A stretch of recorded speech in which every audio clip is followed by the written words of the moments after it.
Hello everyone, आप सभी को मेरा नमस्कार।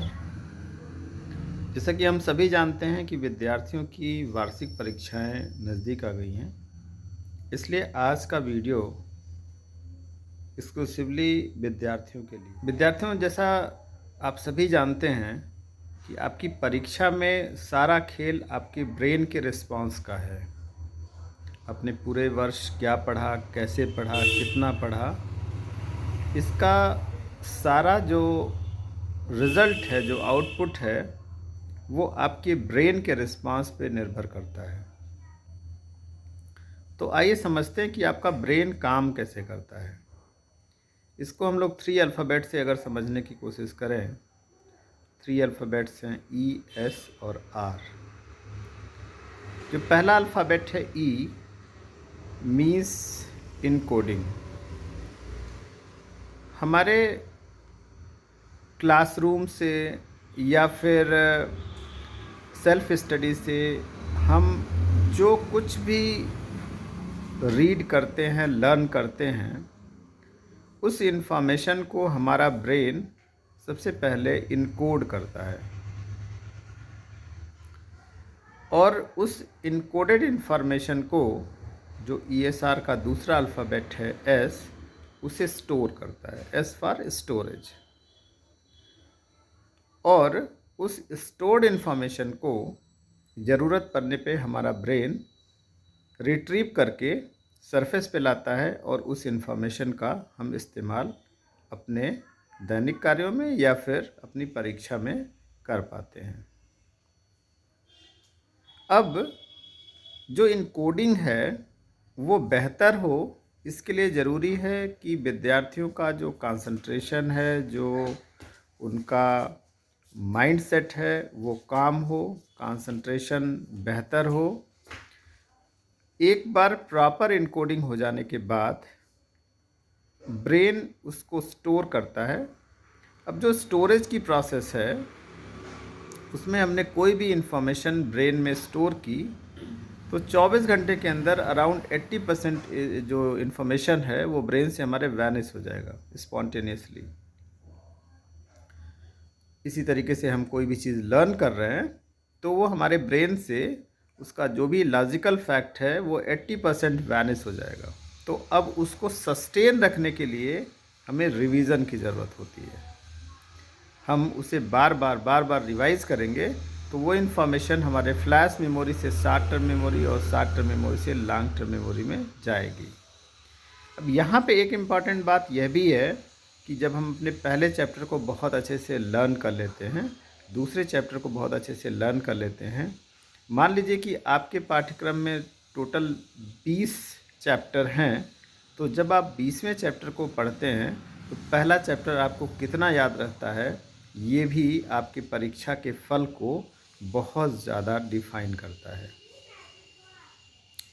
तो इसके लिए रिपीटेड रिवीजन न सिर्फ उस चैप्टर का होना ज़रूरी है जो आप उस समय पढ़ रहे हैं, बल्कि पूरे पाठ्यक्रम को आप एक डेफिनेट स्ट्रेटजी और प्लान के थ्रू लगातार रिवाइज करते रहेंगे। तो जब एग्ज़ाम में आपको परफॉर्म करने की बात आएगी तो आपका जो परफॉर्मेंस है वो बहुत बेहतर होगा।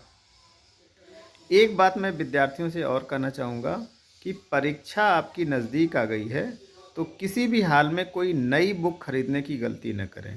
आपके पास जितनी बुक है, कहते हैं कि 20 बुक को एक बार पढ़ने से बेहतर है कि एक बुक को 20 बार पढ़ी जाए।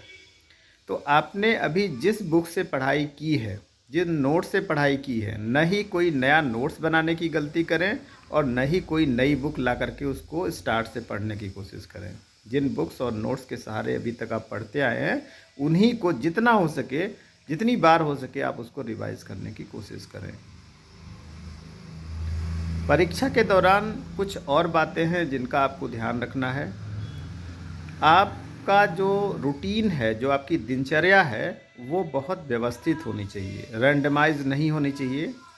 और इसमें सपोज़ आपकी परीक्षा 2 महीने बाद है और आपने एक टाइम टेबल बनाया हुआ है कि आप दिन में 2 घंटे अपनी फ़िज़िक्स पढ़ रहे हैं या 2 घंटे केमिस्ट्री पढ़ रहे हैं, 1 घंटे बायोलॉजी पढ़ रहे हैं, या फिर आप आर्ट के हैं तो आप हिस्ट्री ज्योग्राफी पढ़ रहे हैं। इसमें भी आपको ये देखना है कि आपका ब्रेन जो डिफ़िकल्ट सब्जेक्ट हैं उसके उसके लिए जो टाइम आप डिफ़ाइन करेंगे वो टाइम वो हो जिस टाइम में आपका ब्रेन मैक्सिमम एक्टिव हो। जैसे कुछ लोग जब सो के उठते हैं मॉर्निंग में तो बहुत फ्रेश फील करते हैं, कुछ लोग लेट नाइट जब पढ़ते हैं तो ज़्यादा बेहतर फील करते हैं, उनका ब्रेन ज़्यादा एक्टिव रहता है। तो आप इस तरीके से अपने ब्रेन की जो फंक्शनैलिटी है, जो उसका एक्टिविटी लेवल है, उसको अच्छे से समझ लें और जो डिफ़िकल्ट सब्जेक्ट हैं उनको आप तब पढ़ें जब आपका ब्रेन मैक्सिमम एक्टिव रहे। बाकी सब्जेक्ट को इसी तरीके से इसी हायरार्की में डिज़ाइन करें।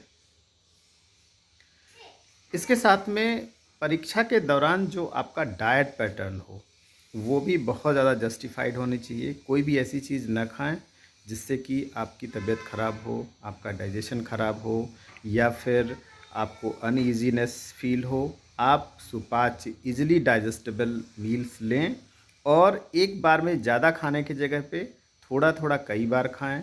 सैलड्स और ड्राई फ्रूट्स, मिल्क, फ्रूट्स ये सब ज़्यादा से ज़्यादा खाएं जिससे कि आपका जो मेंटल और फिज़िकल एनर्जी है वो भी बरकरार रह पाए, जिससे आप जो भी पढ़ रहे हैं वो अच्छे से आप एब्ज़ॉर्ब कर पाएँ अपने ब्रेन में, उसको स्टोर कर पाएँ और परीक्षा में अच्छे से उसको रिट्रीव कर पाएँ।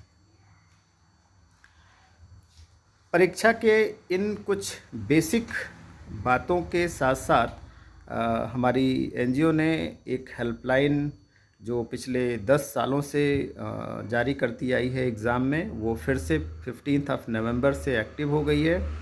आप डिस्क्रिप्शन में भी नंबर वो ले सकते हैं, एक बार नंबर मैं बता भी दे रहा हूँ। The number is 9454036899 9454036899। इस नंबर पे आप व्हाट्सएप करके अपनी जो भी क्वेरीज़ है, अपने कॉलेज का नाम, अपना जो क्लास है, आप जिस डिस्ट्रिक्ट से बोल रहे हैं वो डिटेल आप व्हाट्सएप करेंगे तो एक्सपर्ट के थ्रू आपके उस क्वेरी का, उस क्वेश्चन का डेफिनेट आंसर आपको दिया जाएगा। Thank you so much for watching this video. आप परीक्षा में सफल हों और उन्नति करें, यही हमारी कामना है। धन्यवाद।